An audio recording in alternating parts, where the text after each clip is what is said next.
All right, bam, we're live here. Let me put on another light.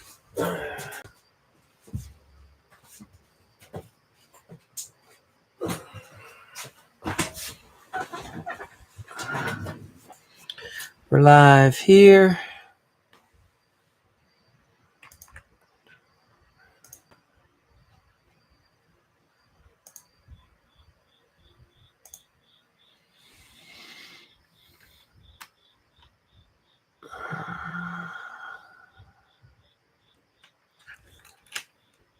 Okay, getting started here in a minute, fellas.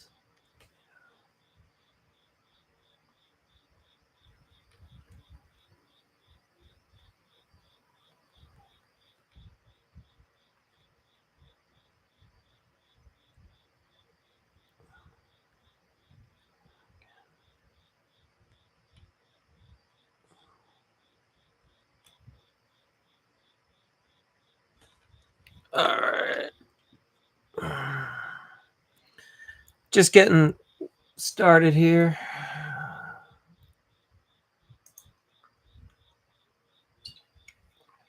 A little dark.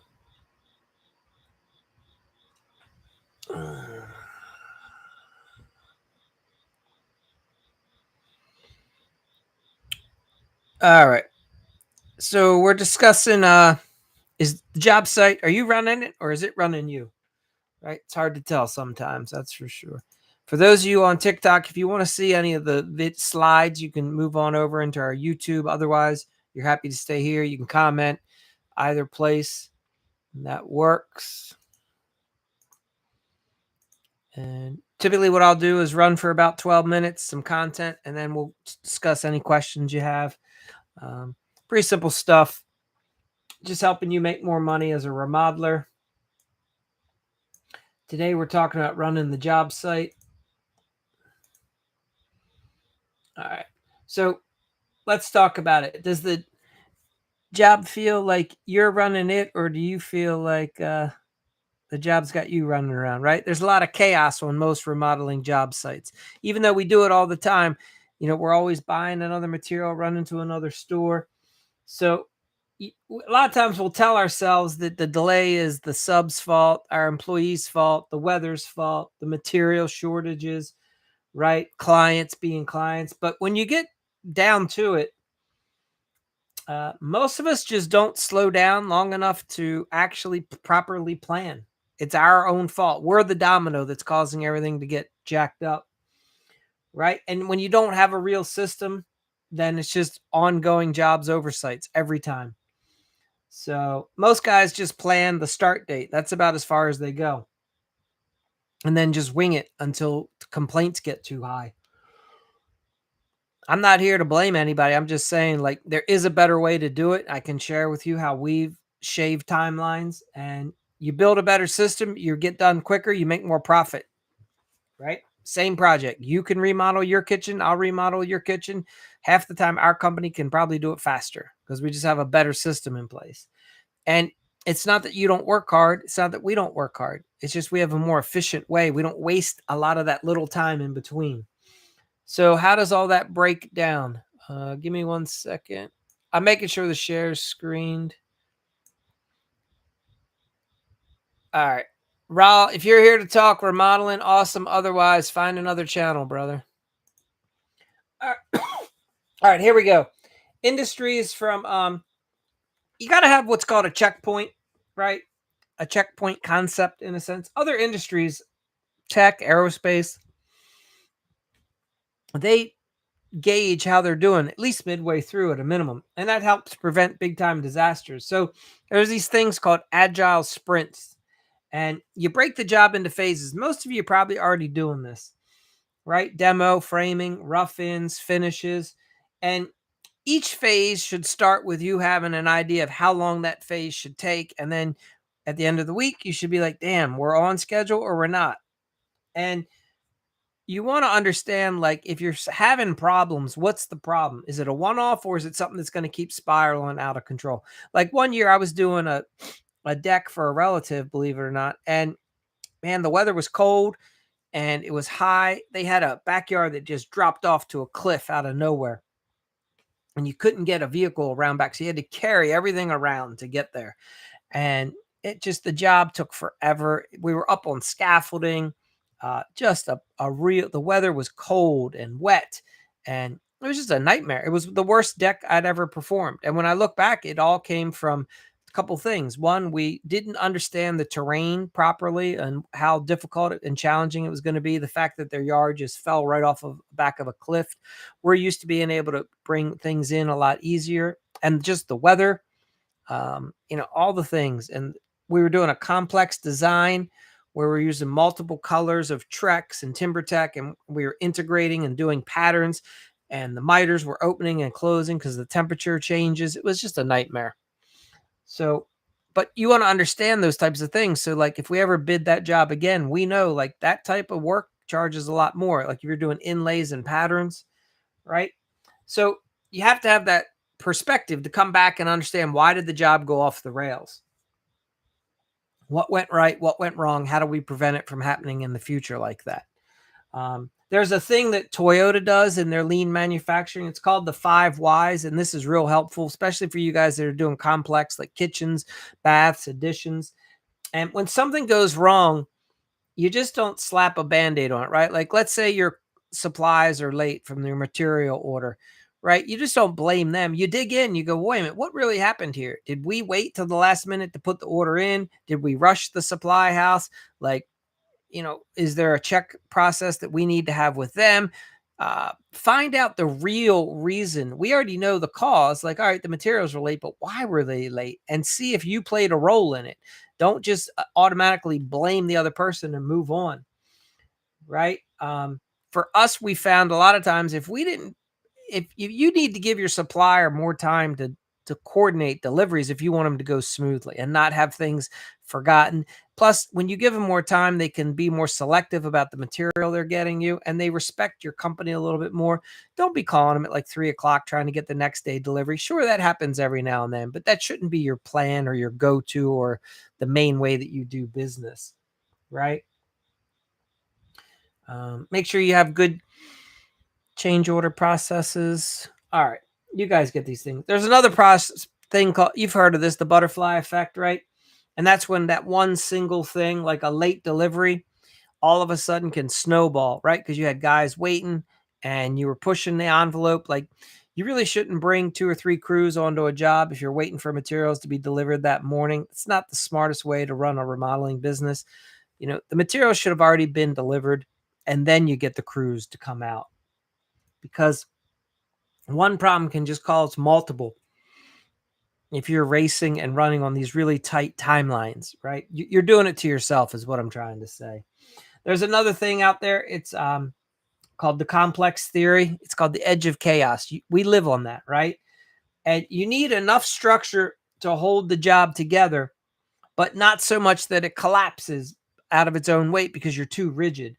So the best remodeling systems have some flex in them. And this will all come together. Just bear with me. So when you're leading a project, you're not just managing tasks, you're guiding people's expectations. This is where you want to use the ARI, the applied relational intelligence. You have to set the tone, and it's an emotional tone during the phases. All your guys need to know it, your subs and the homeowner, and learn to ask better questions, right? And bring more clarity before you start having conflict with everyone because you're frustrated. So how do you run that process checkpoint? Well, remember that you want to do it as you're going. You don't want to wait till you're too far along. All right.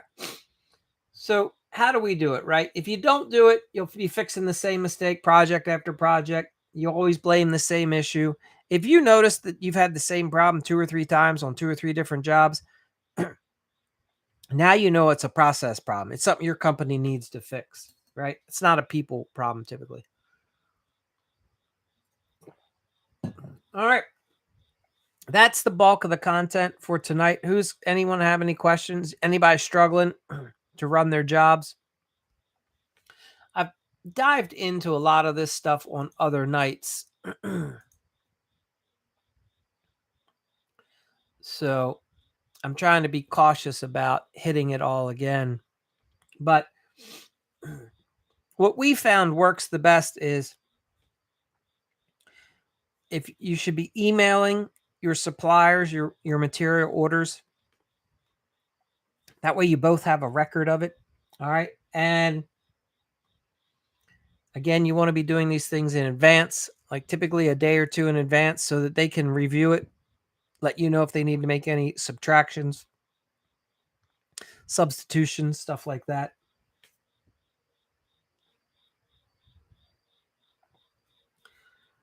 All right. Any questions you guys have for tonight? I can tell you that we've also found that, having your own warehouse or garage and having you should be bulking or stocking a lot of the materials for most jobs ahead of time before they start, and shouldn't be relying on all. Now, ordering things like a framing package or trusses, that's completely different. But if you're doing like a kitchen, you should wait till you have all the cabinets either delivered on site to the homeowner in their garage or delivered to your warehouse. And some guys will fight and say, but that's two deliveries. Yeah, but here's the thing. A kitchen remodel can easily, instead of taking 6 weeks, can take 2.5 to 3 months. And that's what you don't want because of all the delays. You don't want to have to be running back and forth to the homeowner's house this week and then waiting 2 weeks and then going back. That's when things just start getting damaged. Homeowners start having more complaints when they have to wait 2 weeks because something got just messed up and now the project's stalled. It's not good for anybody. And you can eliminate a lot of that stuff when you make sure you have all your materials on site or in your warehouse ahead of time so that when you show up to start doing the job, you're ready to go and you can just go right through that installation process, right? You already have all the faucets, you already have, the appliances are already at the homeowner's house waiting. That way, there's nothing worse than trying to schedule the install of the appliances like same day that you're like, oh no, those appliances are coming first thing in the morning.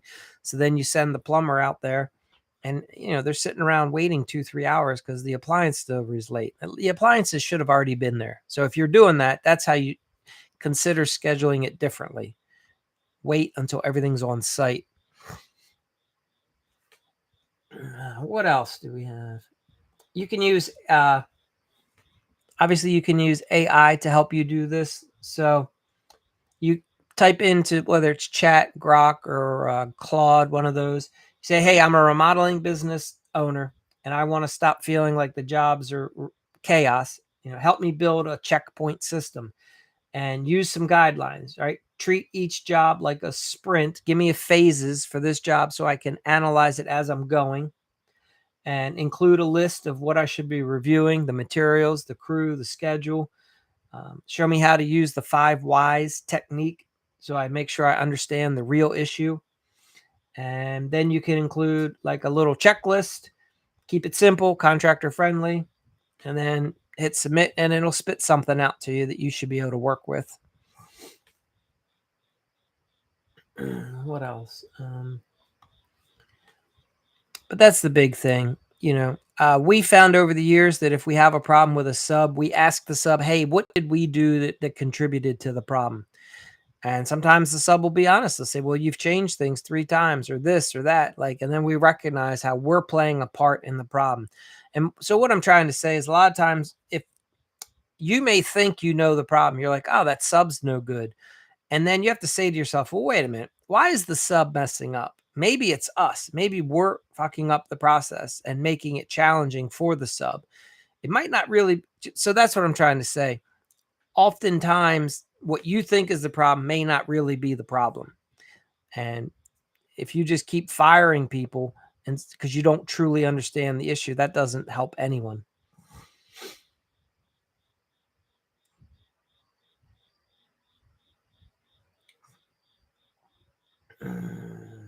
Yeah. So anybody want to let me know where they're from, what kind of jobs they're working on? You're having any problems?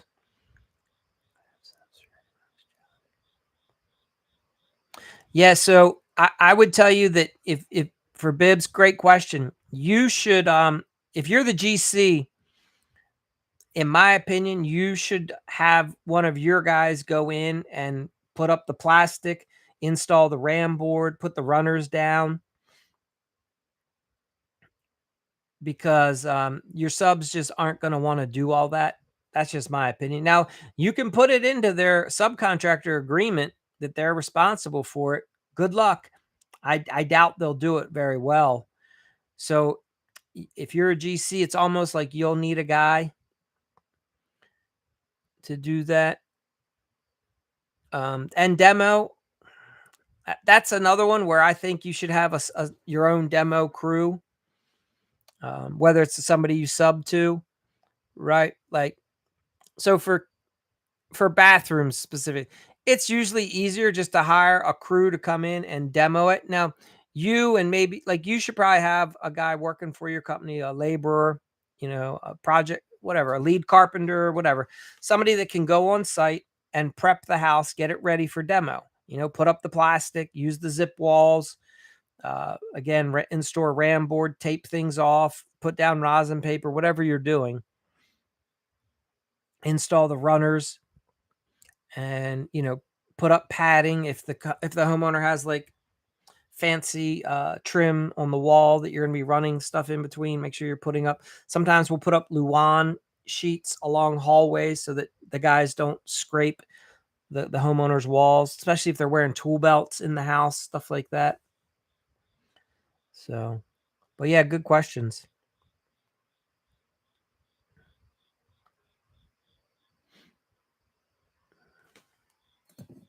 Does that answer your question?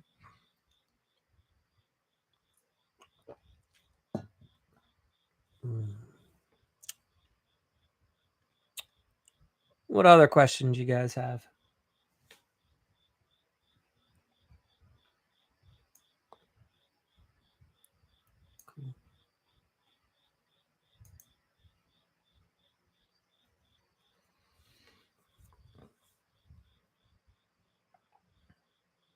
Yeah. The thing I found too, Bibbs, is that if you have specialty subs that work for you, like guys that are good at doing installs, that's why you're hiring them, because of their talent. You don't want them doing the demo day in and day out. Now, I'm not saying they can't help with a little bit or something, but what I'm trying to say is generally the guys that like doing demo, that's all they do is demo. They don't have that finish skill set. And guys that are really good finishers, expert tile guys, they don't want to be spending their days doing demo, in my opinion.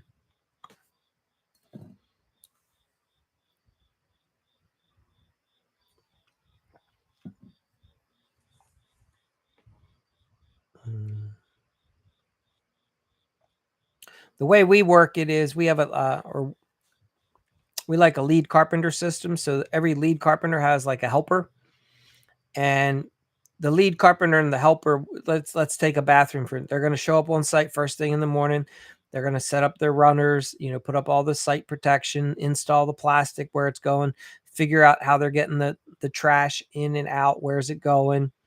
And most of the hard demos being done by the laborer, but the project manager, lead carpenter, he's helping with some of that, right? Probably doing more of the technical stuff like disconnecting the plumbing, disconnecting the electric, shutting off the breakers, and then the laborer is busting up things and ripping it down and carrying it out mainly. The project, the lead carpenter's helping. That's how we find. So, because typically your helpers are a little bit younger as well and less skilled. So, but yeah, what other it seems like there's a couple new people in here possibly. It's hard to I can't see. If you're new, let me know where you're from. What special do you do? What do you use to keep track? Give me a little when you say to keep track of the project, how what's your role? Are you a project manager? This is my first job. Is this is your company, Bibbs?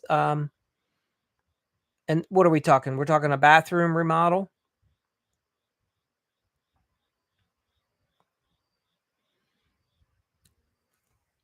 Mm, trying to I mean, you definitely need first, I would have a schedule, right? I mean, even if it's just written out on, maybe something you type into in a spreadsheet, like a Gantt, some sort of Excel, Microsoft, maybe a Gantt chart or something else where at least you know that like first 2 days are demo, right?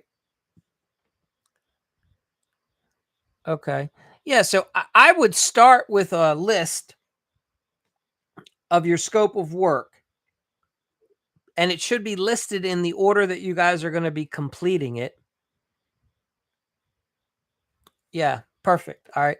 So at a bare minimum, if you're using Google Doc, Google Sheets, Microsoft Word, Excel, you should have a list. Somehow you've come up with your scope of work and you should list it in the order that you're going to be performing it, right? And this is the way that I estimate too. I also estimate my jobs in the order. So like the very one of the very first items is like demo, right? Then framing, rough ins, things like that.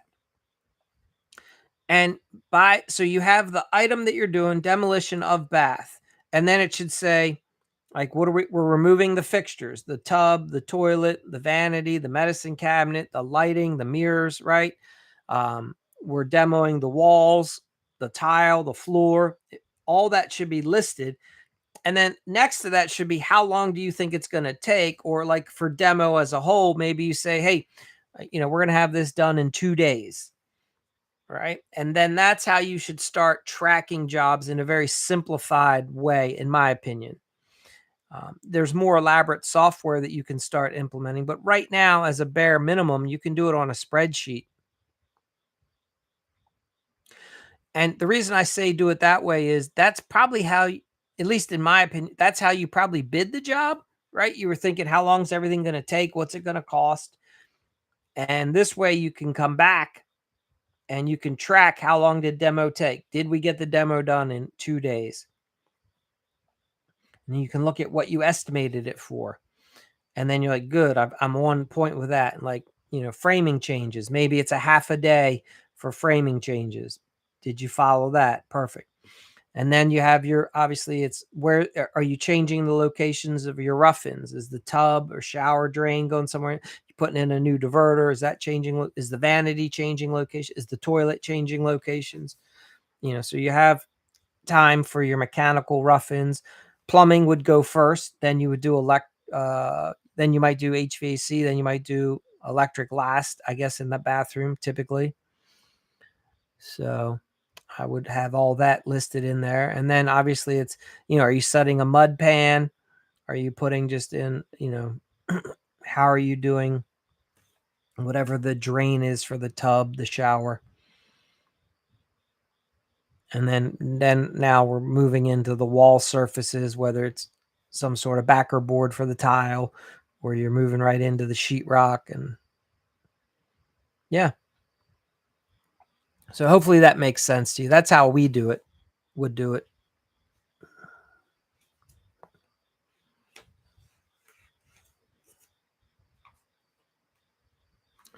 Exactly. Step by step. Same way.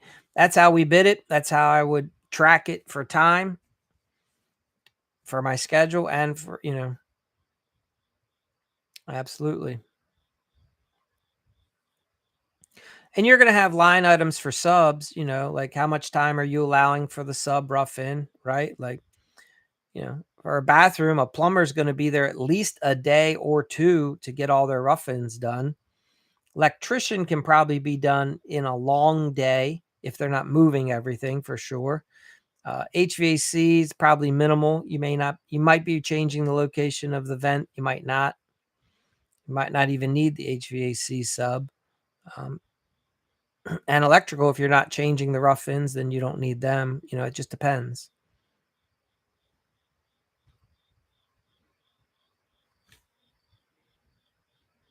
Yeah. But, the biggest thing is you just want to track. For me, what I always look at is what did I estimate? And then how are we doing? Like So for instance, for this bathroom, if in my mind all demos should be done in, I mean, all the big stuff should be out by lunchtime the first day. Toilet, tub, vanity, all that. Um, and then depending on what size the bathroom is, and is it like we have houses around here that have plaster walls with blue board, and they have metal corners. So like if you're getting into all that kind of stuff, that demo that's a long, that could take a day or two just to do that. But if you're just ripping out sheetrock, your demo, you guys might be done in a day and a half, you know. But give your guys some time. Let's just say, you know, and then you want to come back and check how close were you as you're moving along the job. Are we tracking? Is everything on point? And if not, why? What happened? What went wrong? That way for your future jobs. All right. So we don't like interior work, like kitchens and bathrooms. I don't do like square footage pricing per se. Like I look at time. How much time are these jobs going to take? And what are my direct costs? Like if a sub's coming in, like is it $1,300 for the plumber for this bathroom? Is it $2,500? But otherwise there's a lot of, if you're using your own employees, it's time related. Now, if you're subbing everything, then yeah, you could do piecework or by square footage. You could also pay them by the day, for things like demolition, framing.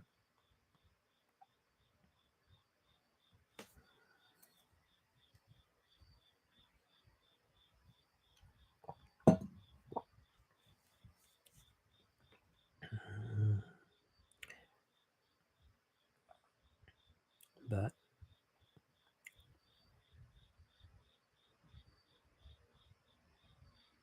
what other questions do we have? I mean, there's got a few of you on here. I should feel like you guys got any remodeling questions otherwise. And the only reason I'm a little quieter tonight is, the last several nights we've talked. So I'm following that cycle within the program. And, the last several nights we've been talking a lot about this is the last night that we talk about managing the job.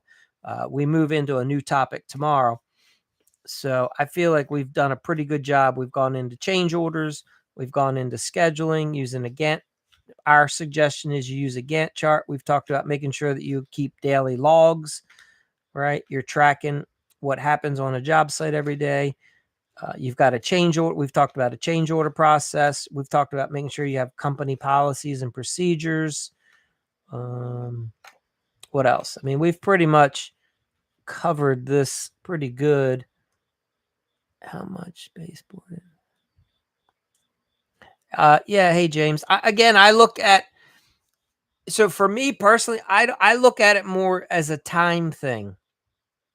I don't know, like if it's for a bathroom, I say to myself, if I'm going to send a guy over to somebody's house, they're going to unload their van, set up their saw, unbundle the material, go up, measure, come back down, make their cuts, go back up, install, you know. I look at like how much time is that, and then that's how I price it. Yeah. So if this is remodeling or new construction, complete house, because it's a little different. If it's new construction, most likely you're going to have to ask around, get some idea of what, whether you're charging, what are you getting able to charge per linear foot. Yeah. So if it's a remodel, I would base it off of how much time do I think it's going to take. If I send two guys over there, are they each installing, is one starting on one floor, one starting on another? They, I'm assuming you're going to have them do all the windows first, or the doors. They're going to do, are they doing crown molding, chair rail, baseboard?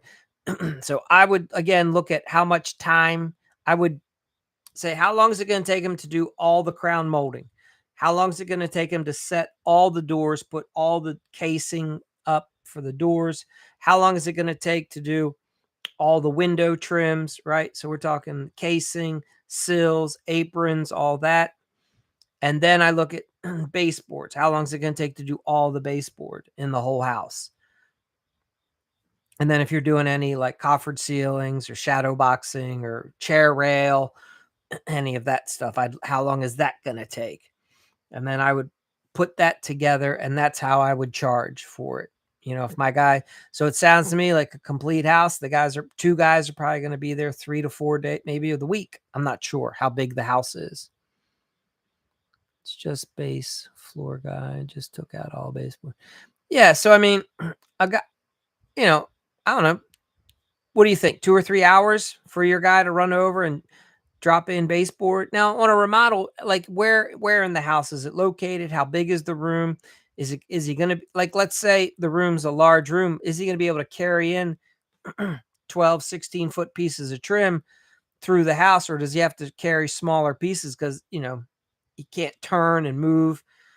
You know, you got a lot of little things like that. Can he cut the trim in the room he's working in, or does he have to set up the saw outside in the driveway, the garage? So, you should have like your minimum charge, like to send a guy onto a job site, whether that's going to be 225, 250, 150, I don't know, whatever that is for you.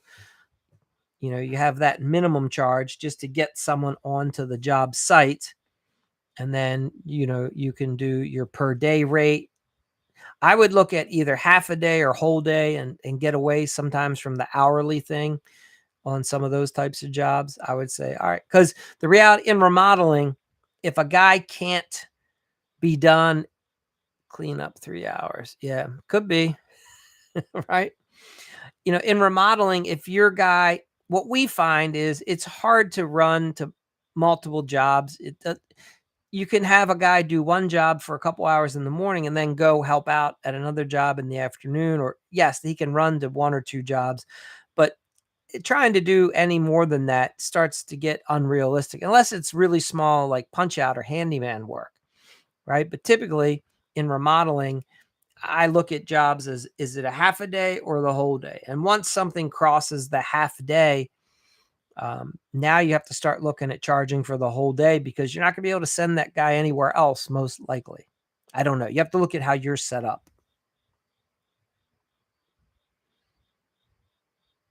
Yeah. That would be my suggestion to you, is price it by the day. So, because it's kind of different. Like if you're doing siding or roofing, yeah, if you're doing the entire house, you can charge per square for that. Absolutely. And then your crew just knows, typically when you're subbing it, the crew's getting paid that way as well. They're getting paid per square. But for what I'm thinking in your situation, if it's just some trim, unless you have a sub that'll work for you on a per linear foot, um, you know, if he's used to doing a lot of new construction work, and he'll do that for you for your remodel project, if that's all he's doing is just running over, putting out his saw, cutting the base, and then installing it, you know. But if it's one of your guys, I would charge by the day. Yeah. And the cleanup is important too. Like, are you guys set up? Do you have like a dual switch so that, where you've got the saw and the vacuum? So as soon as he triggers the saw, the vacuum kicks on automatically, and that's helping keep the dust down. It's a good point. Like, are you cutting MDF? Are you cutting regular wood? Where is it being cut?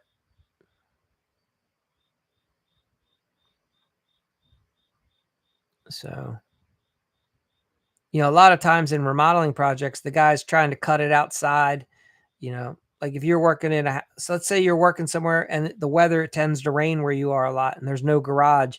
So now you got to factor in, all right, do we have a pop-up tent for him, or does he work out of his trailer or whatever? There's a lot of variables to keep in mind. Yeah.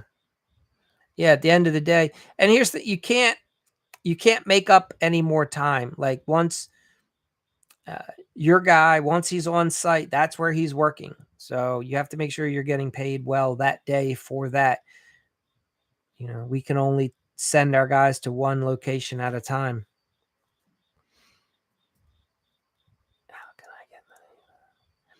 Yeah, I mean, so Bibbs, we talk about I mean, you have the basic contractor package, right? Like at a bare minimum, it's you. So you should have a hat and a shirt that has your company info on it. At a bare minimum, your shirt should have a phone number and your web address or your Instagram. How all right. I can't tell you how many times I'm standing in line doing normal day things like grocery store, um, whatever, getting the car wash, the truck, getting it, whatever, getting the truck serviced. And somebody will see the clothes and I'll say, "Oh, you do kitchens? We need a kitchen." So you first should be advertising for your company all the time, wherever you go during the day. Okay. Second, your vehicle. So at a bare minimum, you should have a magnet that you're putting on there if you don't, or some lettering of some sort. At least it should say, bathroom remodeler, kitchen remodeler, contractor, something with a phone number. And again, either the web address or your Instagram, right? Third thing is you're going to need job signs, like physical signs that, like, sort of like you look behind me, I have some signs hanging in this office, right? Like you need a sign that you can stick in the ground at every job site. And then they make these things called realtor boxes where you can put paper and it'll fit and hang in at the box and gets protected from the rain. So every job you should have a flyer about your company for all the neighbors.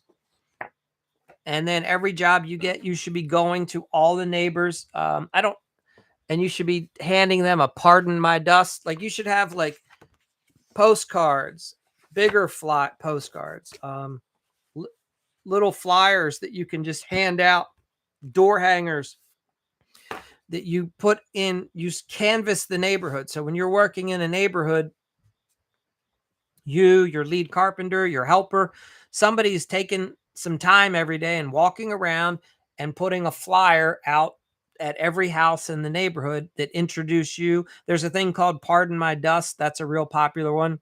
Basically, you're just telling the neighborhood, hey, we're working for your neighbor.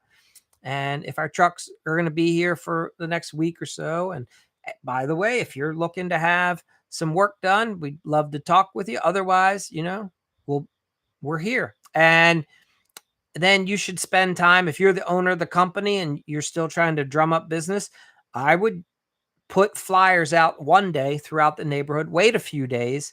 I would go back and just walk around the neighborhood and introduce yourself to people, maybe at the lunch break. Hey, I'm Bibbs. This is what I do. Da, da, da. We're a new company. If we could ever be of assistance,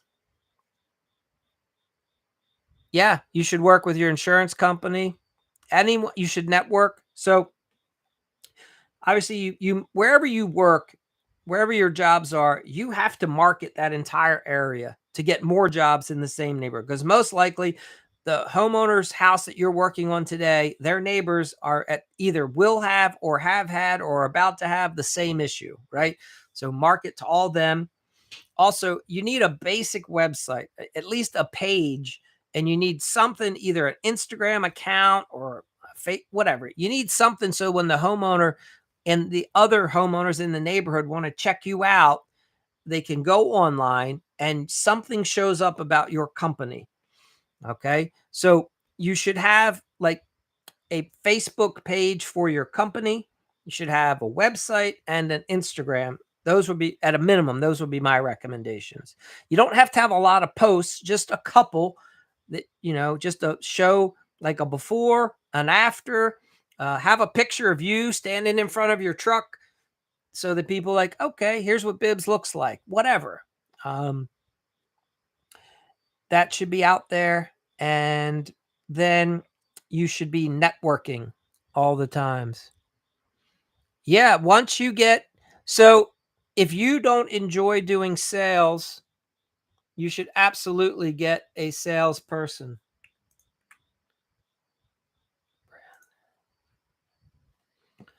Um, Otherwise, if you're doing the sales for your company, once you should be able to sell $1 million a year, no problem, and do a few other things like project manage, run the company. To grow over that, like A dedicated salesperson should be able to get you up to the $3 million mark, a good salesperson if you're selling remodeling services. But um, I, that's up to you how fast you want to grow, and how, if you're ready for all that.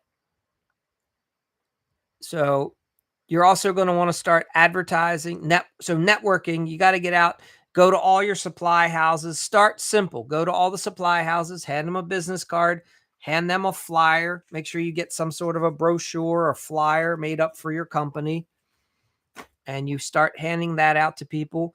Every time you eat at a restaurant, try to start going to local establishments. Stop going to all the chains, and try to meet the local owners of the local businesses in the areas you work with. Like, go to the local Mexican place, not the chain. Go to the local Italian place.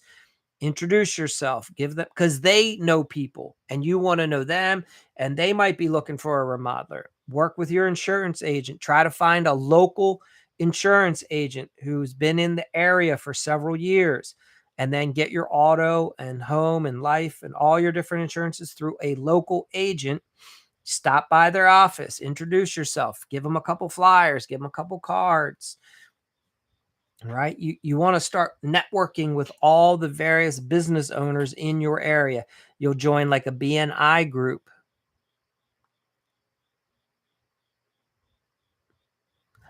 Uh, does your dad want the work?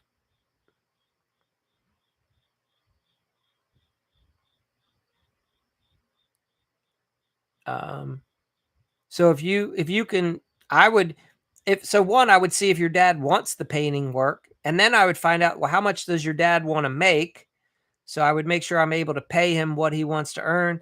Then I would just go out and make sure I sell it for a whole lot more than what I'm paying my dad, so that I make good profit.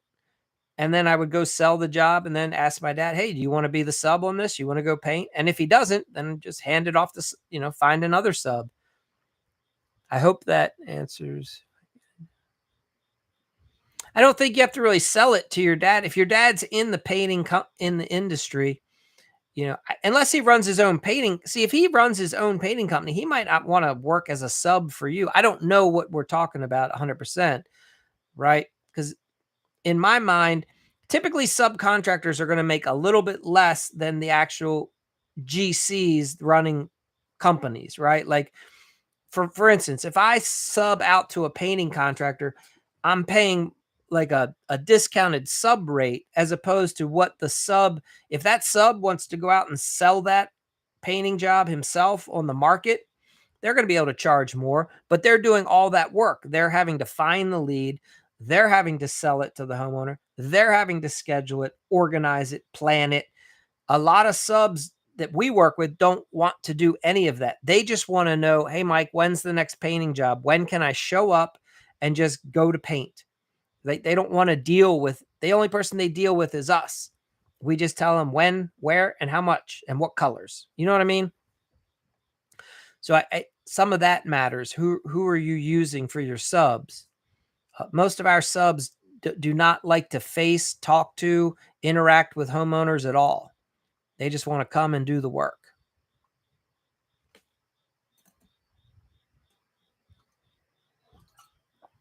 Right? Over the years, that's probably the biggest skill set that you'll find if you're going to own a remodeling company. If you can manage and deal with the homeowners, put up with all the BS, the talking, the listening to them complain, whatever. That's the hard part, in my opinion. The easy part's going out and doing the work. Yeah, same with most techs. Yeah.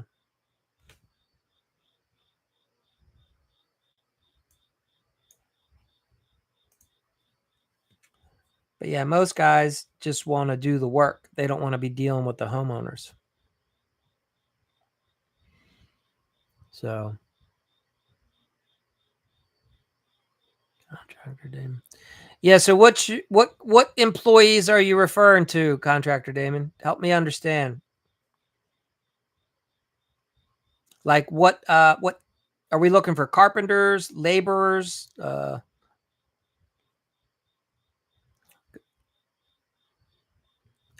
When I first started, I've probably shared this with some of you. I literally hired a couple guys in my like area, my neighborhood. I noticed this one guy, he was a young kid. Okay. He was around a lot. And one day I'm literally, I had a dog. I was walking my dog in my neighborhood and I see the guy out in the yard. He was doing some like yard work or something. Uh, and I asked him, I was like, hey, his name was Dan. I was like, hey, Dan, what's happening? I said, Dan, you seem to be doing work around this house a lot. What's your background? He's like, yeah, I like construction. I was like, and he was looking for a job. Now that's your first clue. If they're looking for a job because they don't have a good job right now, probably not the best hire. But I hired him and he wasn't bad for a little while, but he wasn't reliable. He had problems, personal issues. It didn't work out long term. And that's the way like several of my first couple guys went. And then I was like, I've had enough of this. I was like, I'm going to hire like professionals, real guys. So now I started looking for like union trained carpenters, guys that like this is their livelihood. And I want to find guys that are already working for my competition that are good.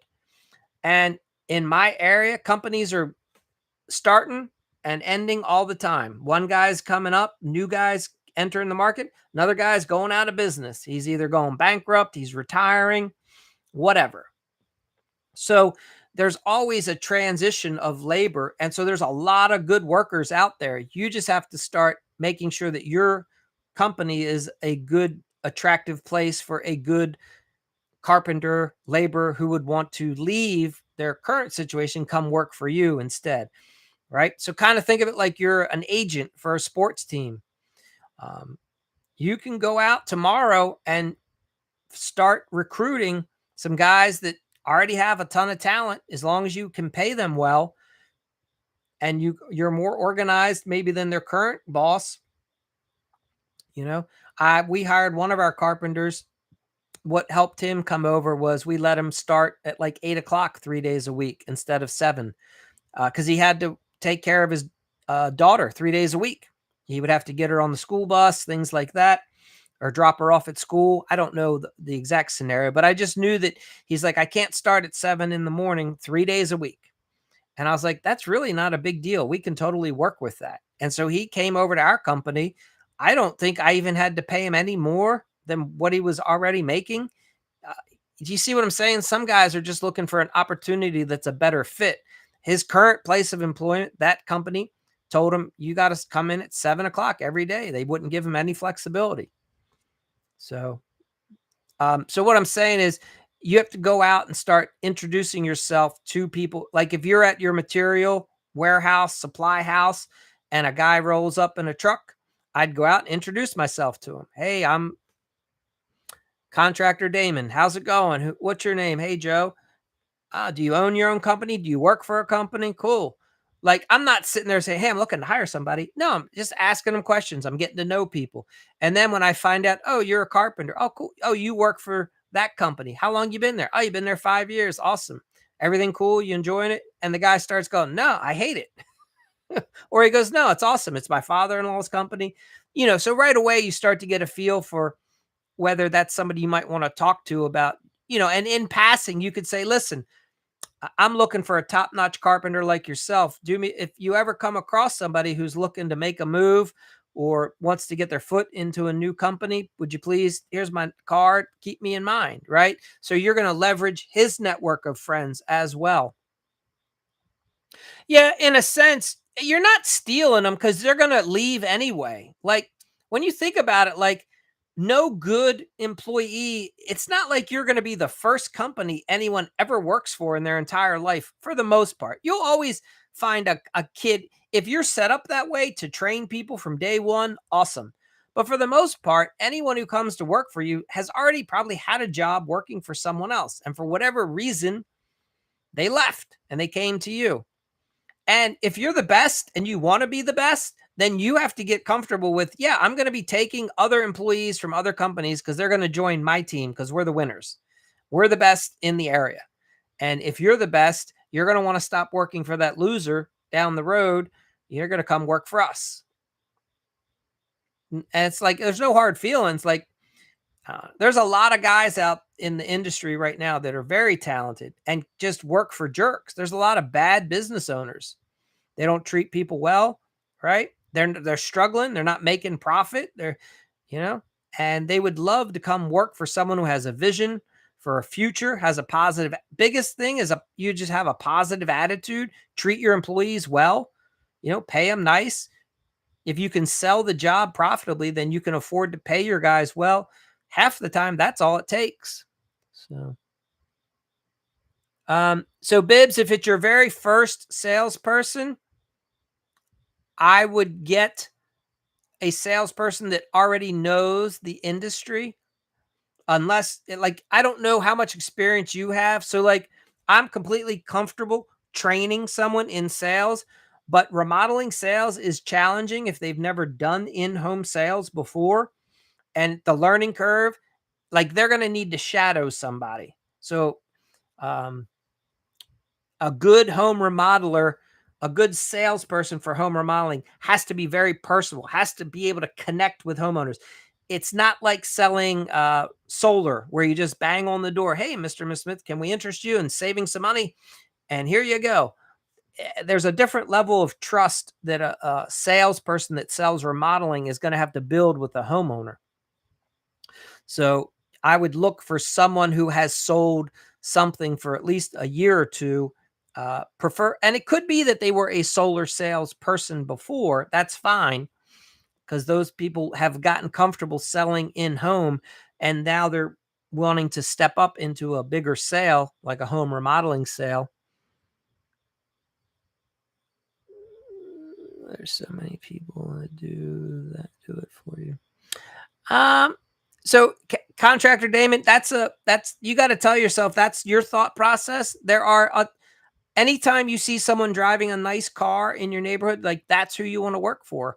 People that want nice things, and you have to help them understand like they don't want the cheapest contractor. So it might just be a marketing thing, an advertising thing. You might have to like change who you're marketing to and advertising to. Um, Most talented people want to change when they feel they can learn. Yeah, most like here's a big thing, Jay Allen. You're absolutely right.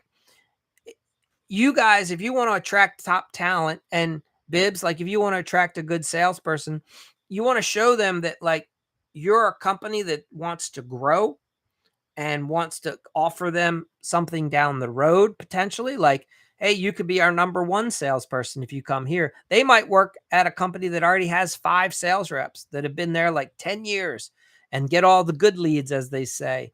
And they might want to come work for a smaller company that's starting out so they can be the top dog, the number one salesperson, and grow your company. So keep that in mind. That happens sometimes as well. Sometimes salespeople just get to a place where they get frustrated because of the personality differences with the owner of a company. I was working with one company. We were helping them. They were at like 5 million, and we were helping them get up to 10. And that worked well by getting another salesperson or two. And then we wanted to get them to like 25 to 30 million. But the owner of the company, he didn't like it when a salesperson did better than him. And so he still worked as a salesperson for his company. That was his thing, right? But he was growing the business around him.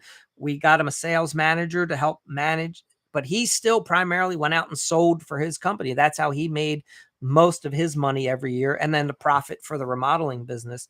He just liked selling, but he didn't like salespeople that were better than him. That was hampering his growth of his business. So where I'm going with this is, we would hire good salespeople and then they would quit or leave because the ego of the owner of the business would get in the way. Once these guys started beating the owner and selling more than him, right? He was doing like 2 to 3 million every year, but you got some real killers out there. There's some guys that can, they can sell 3 million easily.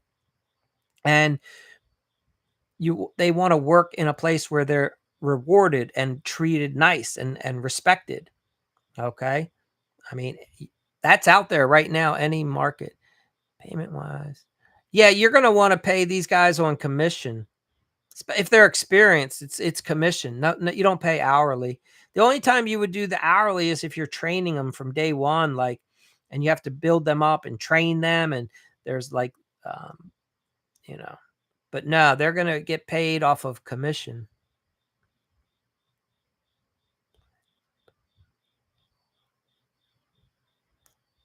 Yeah, yeah. I mean, in the biz, in yeah. When you're so Damon, when you're starting out, you wear all the hats, and it sucks.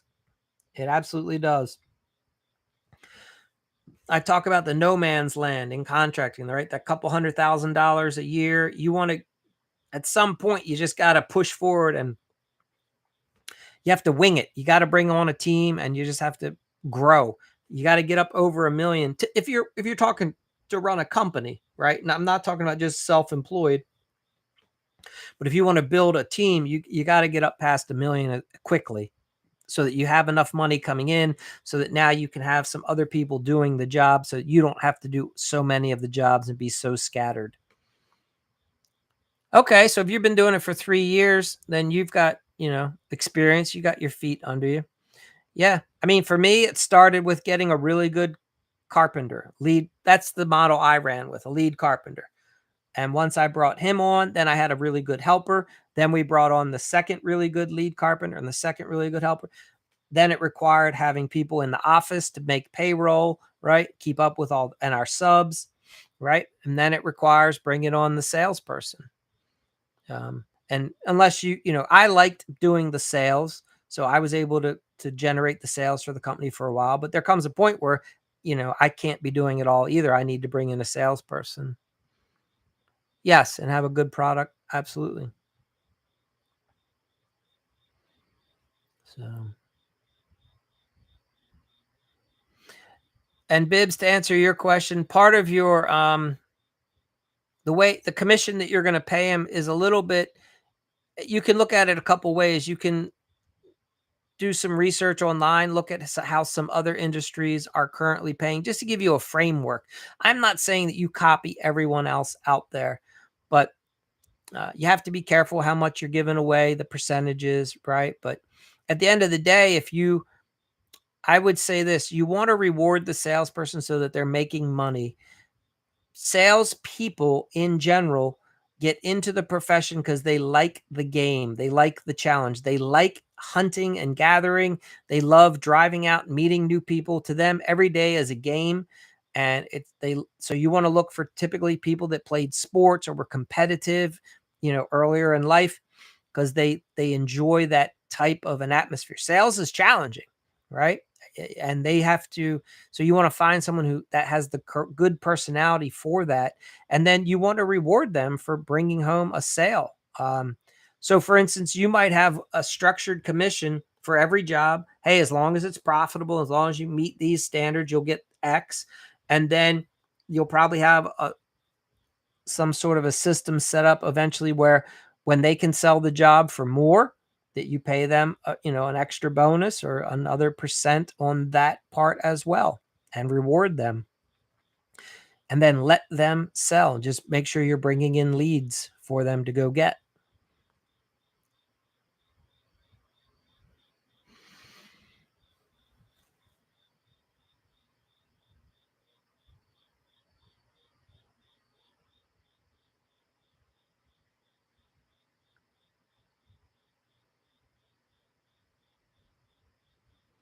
So, contractor Damon, what part of the country are you in?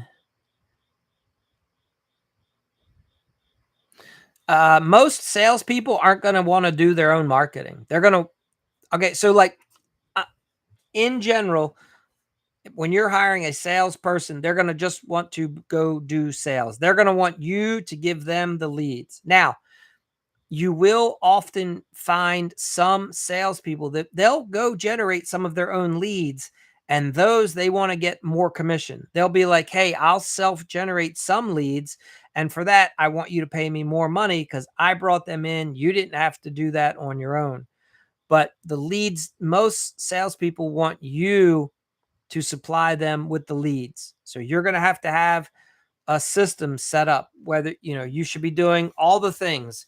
You're networking, you're sending out postcards, you have your job signs, you're advertising like Facebook, Instagram. Um,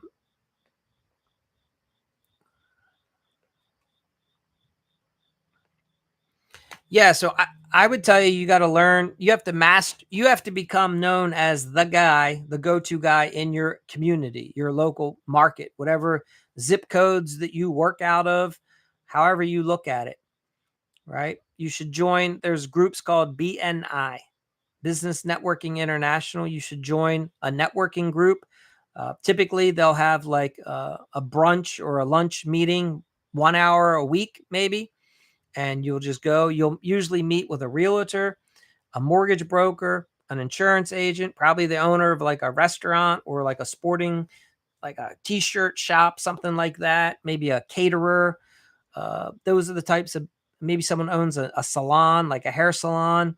Those are typically the types of people that will get into these networking groups.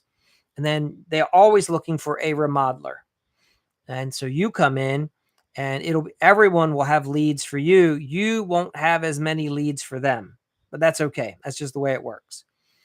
So yeah, we would get a lot of our leads from that. So I actually found the online leads weren't that bad, but I would tell you, you have to game it. Here's what I would say.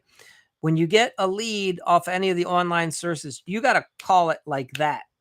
And then when you call them, you let them know, hey, Mr. and Mrs. Smith, we found you through the service that you went to. You're going to get a bunch of calls. And here's what I'm asking. We don't want to be the first one to come out. I want to make sure, you're going to get 3 or 4 other calls. I'd like to schedule that we come out last. And here's why. I'd like to help you sift through all your other estimates. I'll go over them with you and we'll look at them and we'll see what's good, what's bad, right? That's one angle that you can try with some of the online people. Say, and I'll let you know what I can do, where my price is. And hey, I'm not going to be probably the cheapest, and I can look at the cheaper bids for you, and then I can help you figure out who you might want to hire and who you shouldn't hire. I'll look at them for you. So that's an angle that you can play when you know the customer's getting multiple bids. And then when you go out there and you start talking to them, you're just going to explain to them all the reasons why these other bids are junk, trash, why these companies are, I mean, you don't talk bad about the company. You're like, yeah, but they didn't know this. They didn't understand. Look at all these things that you want to make sure are done. And they didn't include that in their estimate. They didn't include this. I'd be worried about that. There's a whole sales process that you'll go through. And then before you know it, most homeowners are like, well, yeah, I think we want to work with you. The other thing I talk about is if you're going to do competitive bidding like that, you need to have 3 prices so that the homeowner stops looking at all the competition and they start looking at your bids. Like, well, wait a minute, you have 3 different prices that you could offer? Yeah, we can do a low price. We have a high price and we have that perfect middle price. So yeah, good point, Jay Allen. Sell it by being professional.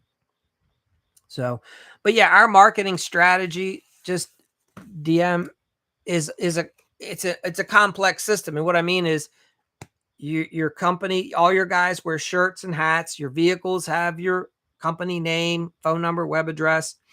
You put out job signs on every job. You put out flyers in every neighborhood. You send postcards. You do some advertising like in those coupon groups that are probably in your community, people that mail a stack of coupons for remodeling services. You'll do something like that. You'll do some online advertising, like through maybe Nextdoor, Facebook, Instagram, you know. So and you're going to do some home shows in your area. You're going to set up a booth at some festivals. You're gonna introduce yourself to all the local business owners. Again, you're gonna stop going to any chain restaurant, any chain store. If you're getting lunch, you stop at a local place and you introduce yourself to all the people. You're nice to everyone at the counter because you never know. All those people could be homeowners. You don't know, right? And you just every day you're meeting new people. And if you do that for 6 months, your year, you'll be swamped. And then you come up with a good referral program so that you answer your phone. Yeah. Your business will be going in no time. You just have to make it through the first couple months.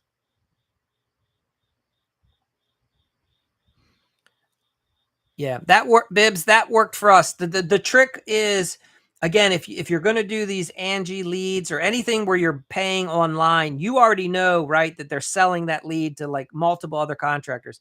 So, and it gets even worse in my area. One contractor gets the lead, then he turns around and he tries to recoup his cost. He sells the lead to two or three other people. Next thing you know, the homeowner is getting like 8 phone calls. And but you want to be the first, as quick as possible. You return the call to the homeowner and you break it down. You say, Mr. and Miss Smith, we've been doing these online leads for a while, and you're going to get a bunch of calls, and be cautious because two or three of these guys might try to sell their lead to somebody else. These are the only companies that you should be talking to, right? Is the first three or four. And then once you've scheduled those appointments, if they don't, and you even say things like, if they're late, that's a big red flag. If they don't call you back right away, that's a flag. But we want to be the last company. We're going to come out. So, and then you follow back up with them. It's a little bit of a risk doing that way, but I found it worked really well for us. And again, the caveat, the carrot on the stick is you let them know, I'll help you review all the other contractors' estimates. I'll give you my professional contracting experience. I'll look at their bids with you and I'll let you know, like, hey, that's a really good bid. Yeah, you should probably hire them, or yeah, it looks like they missed a bunch of stuff. They don't even talk about this or that. I don't know. I'd call them back. I have a bunch of questions. Yes. Yeah.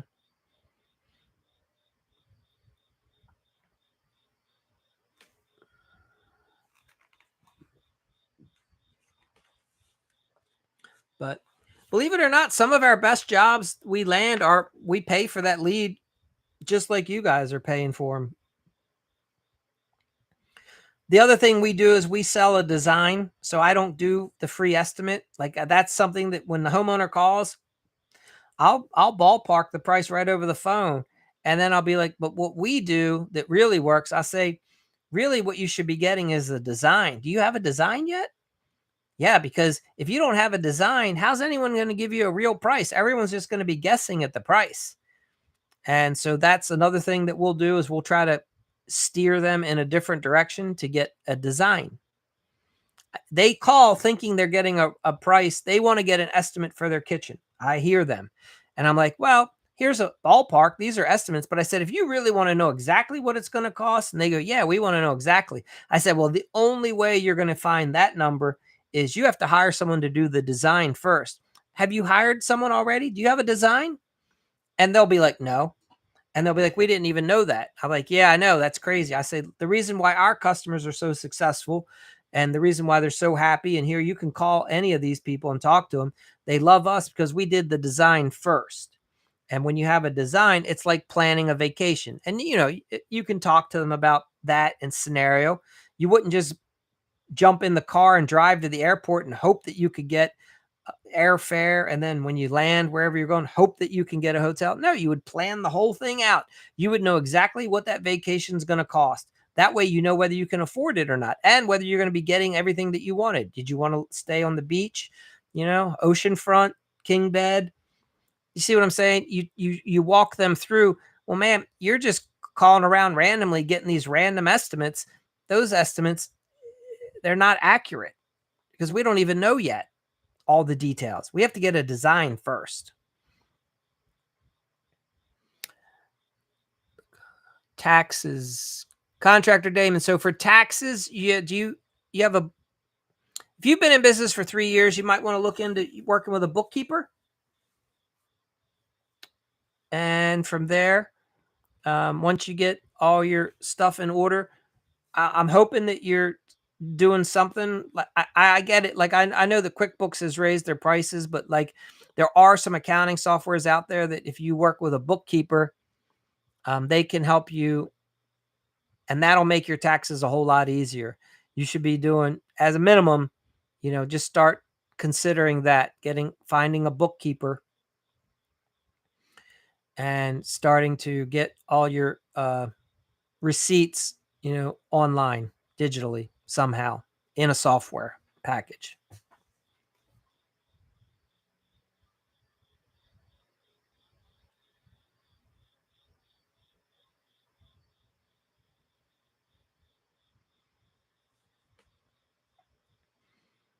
So, but that's what helped us the most was, you don't want to wait till the end of the year and then try to figure it all out with a box of receipts. And yeah, unfortunately, the best way, if you're going to get busy and grow, you have to do it throughout the year. You got to be constantly chipping away at your taxes and keeping your receipts. And I get it. It's a shift and there's an expense to it, but it'll make it it'll it pays for itself. Let's just say it that way.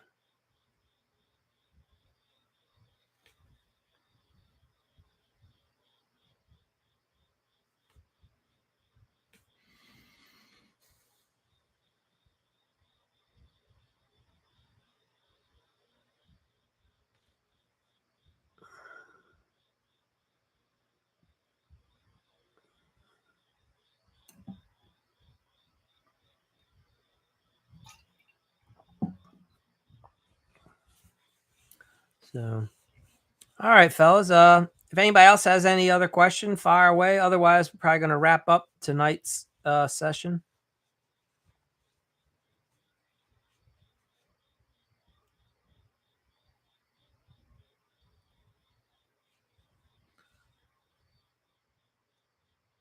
All right, contractor. Yeah. So,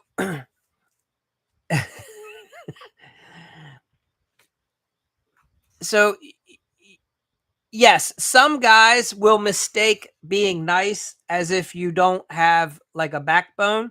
You'll address that pretty quickly because you'll just pull them aside and talk to them. You say, "Don't mistake me being nice to you and respectful that I don't have expectations of how you're going to do your job." All right. Say, I'm just not going to yell at you. I'm going to let you know this is the expectations that I have for you to do your job. And you're either going to do them or you're not. And we're going to either continue to work together or I'm going to let you go. And I find that I like to work with adults. And that's going to take some sifting through. You might hire a couple guys that aren't used to working as an adult. They're more children, and I'm not a babysitter, right? So if you start finding that they need a lot of hand holding and babysitting, that might not be the right employee for you. I don't know. You have to figure that part out. But like we have job site policies, procedures, and I hand these to the guys up front and I say, look, I have a certain level of expectation if you're going to work for me, if we're going to work together. I'm going to give you some certain freedoms and liberties, but with that comes responsibility on your end. If you're able to abide by your end, then I can abide by mine, right? And you can work here as long as you can handle the responsibility. So you should also have a set of company rules, and you hand these to the guys before you hire them so that they can look over everything, right? Like I let guys know you can't bring your pets to our jobs. Sorry. And I get it. A lot of guys have dogs. And unfortunately, that's not going to work with our company. So it's cool. You have a dog. You like to bring your dog to work. You're going to have to work for somebody else. You want to work for us? Awesome. Find somewhere to put your dog, right? Like just be very upfront with them in the beginning. And that's because I don't work on a lot of super rural areas. Like if you work in a very rural area, like you work on farms and there's like 30 acres and you can bring your dog, awesome. But I work in a metropolitan area, right? I mean, we're working, dogs don't work. So anyway, once you get that set up, now you have set good foundation, a good expectation so that the employees that you hire, right? Like we have a daily job site to-do list. So the guys know what's expected of them. And then it's just me and them being adults and having a conversation. And really, they may or may, like, you don't have to like me to work for me. You just have to be able to respect that I'm the boss and I'm going to respect you as the employee. If you do your job, which is show up on time and not mess things up for the homeowner, if you can treat the homeowner nice and be professional, then I pay you. Like that's my job. My job's to pay you, Your job is to be friendly and professional to the homeowner and to our other employees or subcontractors, right? So it's a pretty simple arrangement when you break it down at the end of the day. And not everyone's mature enough to handle it. And that's unfortunate. So, um, you also, at some point, and I know this might be overwhelming right now, but at some point, you're going to set up an employee handbook so that you can show the guys. See, these things do the talking for you. I don't have to spend 7 hours explaining myself over and over to the guys, getting frustrated. Like, I hand them a piece of paper. It says there's no smoking on our job sites. So, yeah, absolutely. I wish there were like three of me. But also understand this, Damon. I'm not perfect. I make a ton of mistakes. So I wouldn't want an identical version of myself. I need someone that compliments me, right? There's some things that I do well, and there's other things that I'm terrible at. I am actually not the best manager.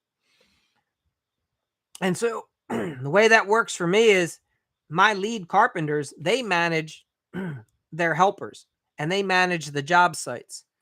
I can manage like 1 to 2 people fine, but when the team starts getting big, I don't enjoy doing that. I used to coach high school sports, and I loved having an assistant manager because I would like want my assistant to do a lot of the, I don't know, the babysitting tasks. I'm not a big fan of that. So I don't have the patience for it. I get frustrated by it, but a lot of guys need babysitting, but that's not my thing. So yeah, there's days where I definitely wish I could. Um, over time, you'll get an employee agreement. So you'll have this nice packet that anybody that wants to work for you, they fill out an application. And that's going to weed out a lot of people. So whenever somebody wants to work for us or we have an opening, first thing I say is you got to request our application. We send them over an application in email, or I have one in my truck. If I hand that to them and they lose it, I'm not hiring them. I'm not giving them a second one. If you can't handle the basics, like if you lose the application that I gave you, you think I'm going to hire you? I'll be like, I appreciate the interest. I think that job's been filled. Do you see what I'm saying? Like that. So having these little processes is the perfect way to filter out the wrong people. When you send over an application and somebody can't fill it out properly when they email it back to you, that lets you know that most likely they're probably not going to be good for your company. If part of your process is having your guys fill out paperwork, like our guys have to fill out a log, they have to be able to enter in and do a timesheet like on their phone. If they can't do simple things when they're trying to get the job, I already know they're not going to be able to do it on the job site. So that weeds them out. So what ends up happening is, for me, I end up typically, if I hire you, you're already a fairly capable person. So I end up not having as many issues now. When I first started, I didn't do all this, and I would hire people that I never should have hired in the first place. They were terrible employees, irresponsible, lazy, uh, I don't know if the term's airheaded or lackadaisical or what, but if they just weren't they weren't all there 100%, right? That doesn't happen now. We've put policies in place to weed those type of people out.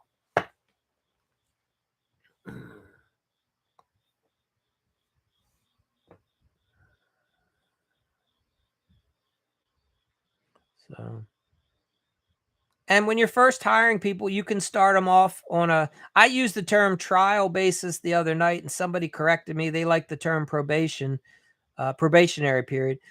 So if you're looking to hire somebody, totally, you can offer them full-time employment or subcontractor position. And it can also be with a trial basis. Like, hey, we're going to do one job together and we're going to see how it goes. And then if that works, we'll move forward. Or, if you're bringing on an employee, say, hey, look, for 6 weeks, it's a employment at will. Either of us can end this agreement at any time. There's no expectation. And if everything goes well at 6 weeks, then it turns into like a full-time position. So it's a good way for them to get a good sense of you and for you to get a good sense of them. And I get it. Like, not there's going to be good employees out there that have no interest in working for me because for whatever reason, my personality style doesn't work for them. And that's fine. And there's going to be others that would be very happy working for me and my style. So you got to find people that will work with you and your personality style. But I am not a yeller. I'm not going to show up on job. I'm just going to bring you over I'm going to pull you aside, have a conversation with you. I may fire you right there on the spot if it's like really egregious thing, but you're not going to see me like throw a temper tantrum. Whereas some guys, that's what they're going to do, right? But that's not my personality style. So,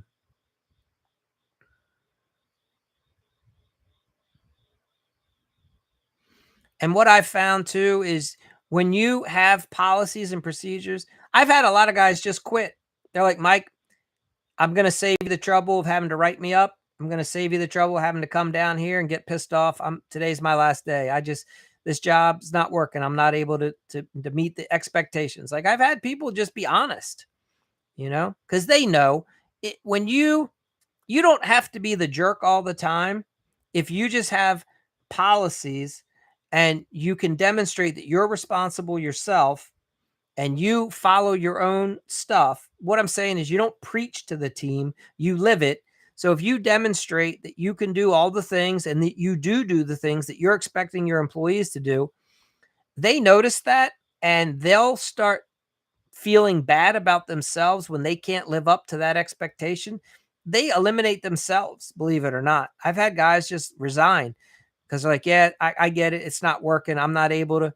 And it's simple things. Like some guys just can't show up 5 days a week in a clear mind, and produce work for you consistently. Some guys are late 3 days a week. Like that's their life. Uh, you know, so those people weed themselves out pretty quickly.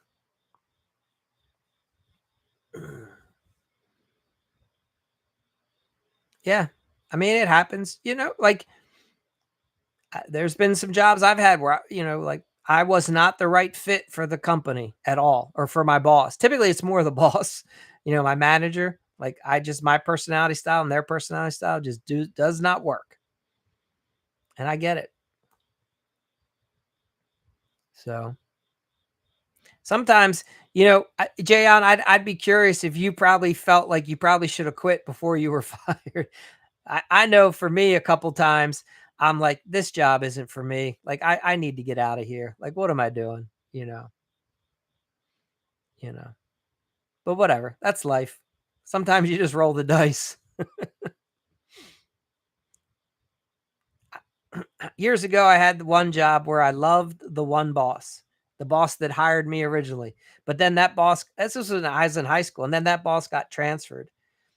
And man, the next boss was like the exact opposite personality, and the job was just terrible. And I hated working there. Like that kind of stuff's real. Like, so be cognizant of that when you're thinking about looking.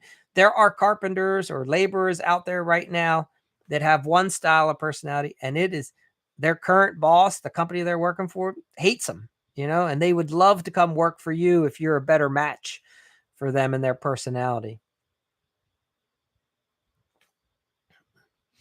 So that's a very real dynamic. So, and so what I would say is like, if you are interviewing people or looking at just because they've been fired from somewhere else or because it didn't work, or even if the owner of the other company, and they're like, yeah, this guy just doesn't work for me. If you know the owner's personality, sometimes you're like, damn, that guy's going to be great. You could even call some guys that in the industry, say, hey, if you ever have a guy that like doesn't work out for your crew, let me know. I might be interested in him because you already know like your personality style is different from theirs. So I mean it's a very real thing. Yes. Yes, the supply house situation. Absolutely.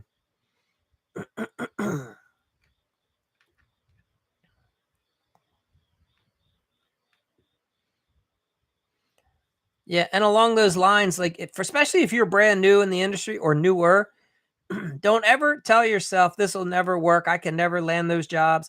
When I first got into the industry, there was a company My license, I'll read it to you. What is that? Can you? It's number like 124454. Like I was like the 12,000th person to get licensed in my state.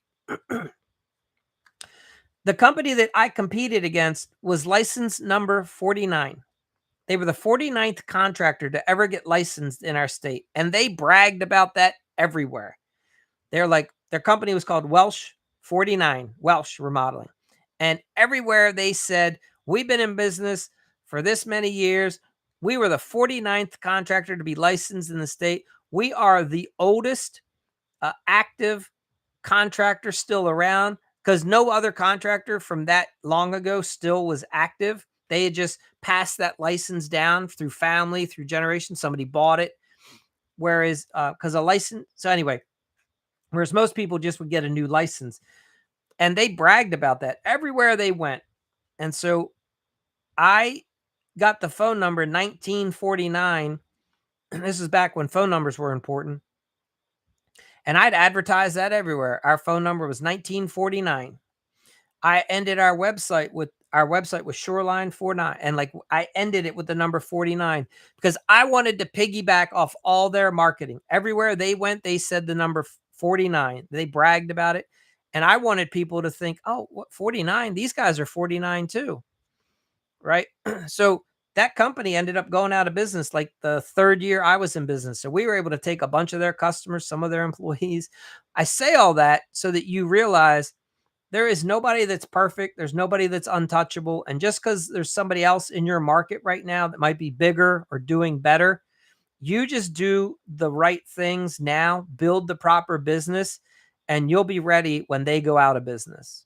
And introduce yourself to all the suppliers, even though you're brand new. As long as you're responsible, you do good work, you're honest, you have a good reputation, it's going to take time. The suppliers aren't going to refer you right away. But when they see that you're consistent and when they notice that you interact well with them, if you're respectful with them, if you pay your bills with them on time, right? You don't yell at their staff and you show up, you generally look nice, like, respectful, clean, your vehicle's well kept. It's not shit's not falling out every time you open up the door. The people at these other businesses are noticing those things about you. And if you show up consistently like a professional, they'll start referring you to other clients, because they'll be like, that you might be a good fit for this customer. Whereas they might have a contractor that they've been selling supplies to for 10 years who's a jerk to half of his customers. And they might be getting tired of referring that guy the business. So they might be looking for somebody new to help some of their clients out. Because that's what happens in this business a lot of times. As guys get in it longer, unfortunately, the ones that don't understand how to deal with all their frustrations and anger, they start getting bitter. And you know what I mean? They start taking it out on those around them. They start complaining all the time.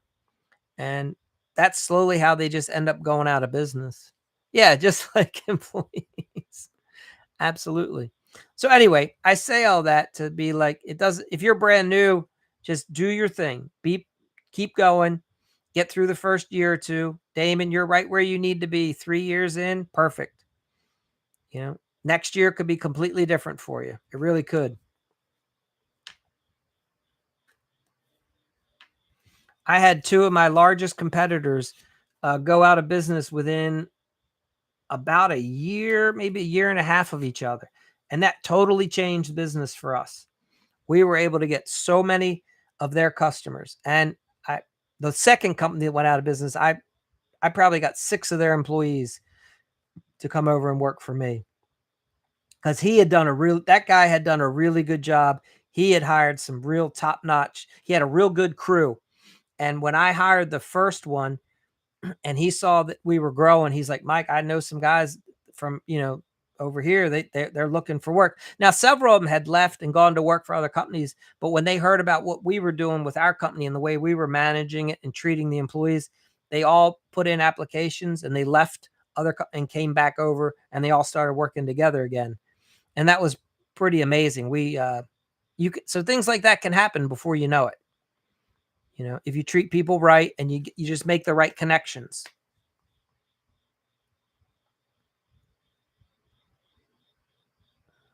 Yeah, they network too.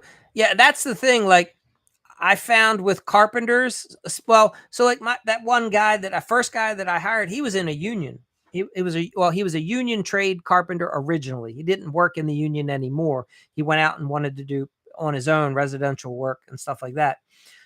But here's what's funny. The first union trade carpenter I hired is who he was horrible. I had to fire him, but he introduced me to the second guy. And then the second guy was amazing. That second guy is the one that helped me build the rest of my company at one point. He brought me like 6 other guys that he was all buddies with, good friends. He's like, no, these guys are top-notch carpenters. And you can do some amazing things if you just find the right guy. And sometimes you have to go through 2 or 3 to, for sure. You're going to make mistakes. I did, still do. That's all right. You just move on. It's always scary when you hire somebody and it doesn't work and then you have to fire them. Yeah, exactly. Yeah, it just takes time. Yeah, you definitely have to play the long game. You know, like right now, you should be planning for next season already. Like, what am I doing so that I can crush it? When next season already. How do I get through the winter? But how do we build up so that we're nice and strong? We should be advertising now, starting to try to land jobs for next year already.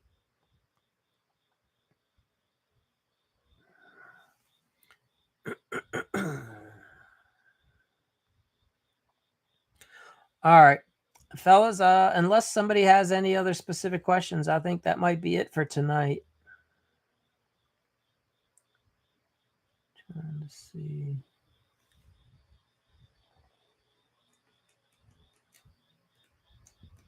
Appreciate those of you. Jay Allen, as always, thank you. Appreciate you commenting. And Contractor Damon, welcome. I feel like maybe this is the first time I've interacted on here with you. And Bibbs, thank you again. I appreciate you guys asking putting the questions in the comments helps. So I do appreciate that, and any of the likes that helps as well. So thank you. So I'm out of Maryland.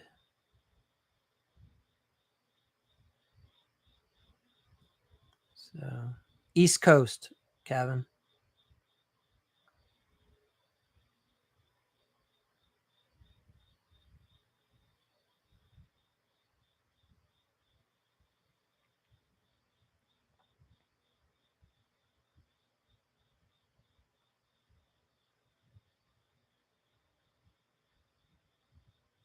So, all right, fellas.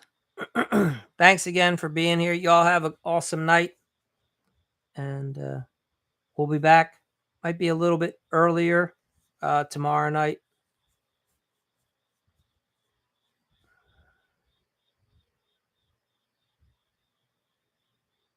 So, yep. Yeah, you're welcome. All right. All right, fellas. Enjoy. If you need to see the tonight replay, it's in it'll be on YouTube. I would say that some of the other nights gave a little more. Tonight was more of like a wrap up of the series. For we're in that pillar on the saw blade that I talk about. So tomorrow, I'll give you real quick. Tomorrow we start the next pillar, which is we're going to be talking a lot about employees for the next few nights starting tomorrow. All right. So for those of you that are looking to find employees, then the next couple episodes will be good for that. All right. You guys have a good night. Thanks for being here.